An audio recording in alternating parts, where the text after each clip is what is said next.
धन्यवाद बच्चों। ये 5वां वीडियो है और इसमें बातचीत का सिलसिला जारी है बाबू राम स्वरूप और गोपाल प्रसाद के बीच। सारी बातें होने के बाद अब बिजनेस की बातचीत ये लोग करना चाहते हैं। साहब बिजनेस की बातचीत हो जाए, ये लोग बिजनेस की बातचीत अब करेंगे। राम स्वरूप चौंक करके कहते हैं बिजनेस की बातचीत? ओ अच्छा, लेकिन जरा नाश्ता तो कर लीजिए। और उठते हैं, नाश्ता लाते हैं। गोपाल प्रसाद कहते हैं यह सब आप क्या तकल्लुफ करते हैं, जो शिष्टाचार की बातें होती है ये कर रहे हैं। हाँ, तकल्लुफ किस बात की? यह तो मेरी बड़ी तकदीर है कि आप मेरे यहाँ तशरीफ लाए हैं, वरना मैं किस काबिल हूँ। माफ़ कीजिए, जरा अभी हाजिर हुआ। और राम स्वरूप चले जाते हैं नाश्ता लाने के लिए।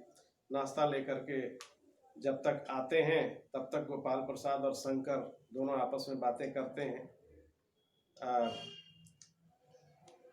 दबी आवाज में गोपाल प्रसाद अपने बेटे से कहते हैं आदमी तो भला है, मकान वकान से हैसियत भी बुरी नहीं मालूम होती है, पता चले कि लड़की कैसी है। कुछ खास करके इधर उधर शंकर देखता है और बोलता है जी। फिर गोपाल प्रसाद क्यों, क्या हुआ? शंकर कुछ नहीं। झुक कर क्यों बैठा है? लड़का थोड़ा झुक कर चलता था और झुक कर बैठा भी है। तो गोपाल प्रसाद कहते हैं कि तुम ठीक से बैठो, झुक कर क्यों बैठे हो? ब्याह तय करने आए हो, कमर सीधी करके बैठो। तुम्हारे दोस्त ठीक कहते हैं कि शंकर की बैकबोन लगता है टेढ़ी है। इतने में बाबू राम स्वरूप आ जाते हैं, हाथ में चाय की ट्रे लिए हुए हैं, रख देते हैं। तब गोपाल प्रसाद कहते हैं आखिर आप माने नहीं। चाय में प्याले में चाय डालते हुए कहते हैं आपको बिलायती चाय पसंद है या हिंदुस्तानी?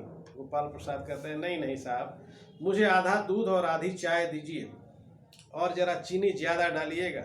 मुझे तो भाई यह नया फैशन पसंद नहीं है। एक तो वैसे ही चाय में पानी काफ़ी होता है और फिर चीनी भी नाम के डाली जाती है तो जायका बिगड़ जाता है।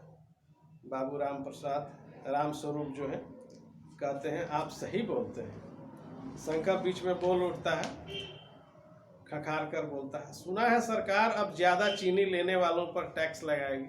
ये सारी बातें होती हैं। गोपाल प्रसाद चाय पीते हुए सरकार जो चाहे कर ले, पर अगर आमदनी करनी है तो सरकार को बस एक ही टैक्स लगाना चाहिए। राम स्वरूप पूछते हैं कि वह कौन सा टैक्स? तो खूबसूरती पर टैक्स। गोपाल प्रसाद कहते हैं खूबसूरती पर टैक्स लगाना चाहिए? मजाक नहीं साहब, यह ऐसा टैक्स है जनाब कि देने वाले चूं भी नहीं करेंगे। बस शर्त यह है कि हर एक औरत यह छोड़ दिया जाए कि वह अपनी खूबसूरती के स्टैंडर्ड के माफिक अपने ऊपर टैक्स तय कर ले। फिर देखिए ना सरकार की कैसी आमदनी बढ़ती है। राम स्वरूप जोर जोर से हंसने लगते हैं। वाह, खूब सोचा आपने। वाकई आजकल खूबसूरती का सवाल भी बेढब हो गया। हम लोगों के ज़माने में तो यह कभी उठता भी न था। तस्तरी गोपाल प्रसाद की तरफ बढ़ाते हुए राम स्वरूप बोलते हैं यह लीजिए। गोपाल प्रसाद समोसा उठाते हैं और फिर बातचीत शुरू होती है। राम स्वरूप कहते हैं शंकर की तरफ मुखातिब होकर इस बार बोलते हैं आपका क्या ख्याल है शंकर बाबू? शंकर किस मामले में? यही कि शादी तय करने में खूबसूरती का हिस्सा कितना होना चाहिए? गोपाल प्रसाद बीच में ही टोक देते हैं यह बात दूसरी है बाबू राम स्वरूप, मैंने आपसे पहले भी कहा था कि लड़की का खूबसूरत होना तो निहायत जरूरी है। कैसे भी हो, चाहे पाउडर वगैरह लगाए चाहे वैसे ही हो। बात यह है कि आप मान भी जाएं मगर घर की औरतें तो राजी नहीं होती हैं। आपकी लड़की तो ठीक है। जी हाँ, राम स्वरूप बोलते हैं वह तो अभी आप देख लीजिएगा हमारी लड़की कैसी है। गोपाल प्रसाद बोलते हैं देखना क्या है जनाब, जब आपसे इतनी बातचीत हो चुकी तब तो यह रस्म ही रह गया, ये समझ लीजिए। राम यानी गोपाल प्रसाद शादी के लिए तैयार हैं।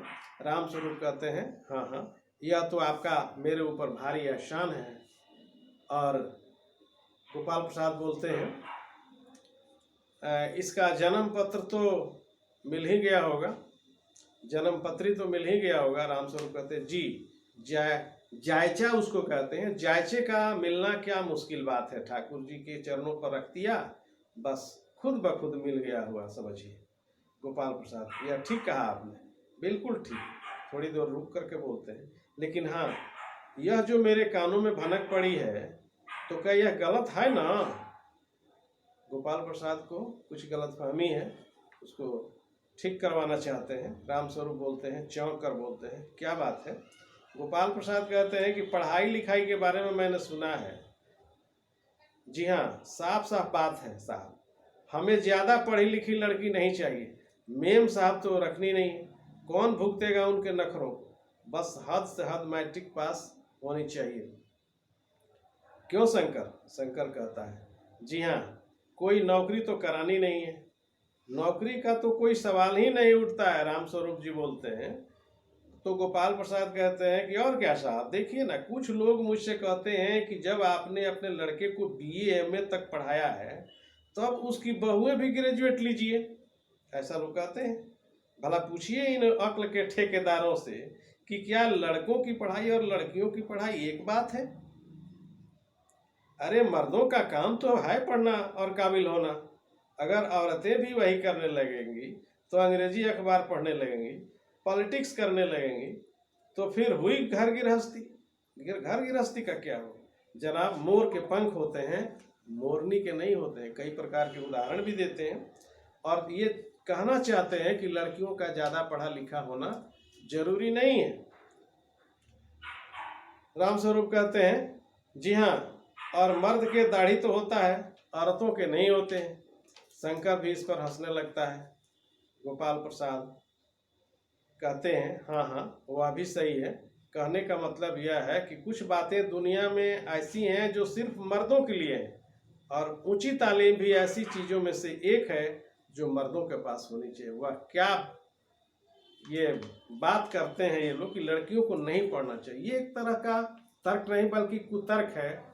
मैं इससे सहमत नहीं हूँ, क्योंकि लड़कियों का पढ़ना भी लड़कों के समान ही अनिवार्य है, और ये लोग कहते हैं कि लड़कियों को पढ़ना जरूरी नहीं है।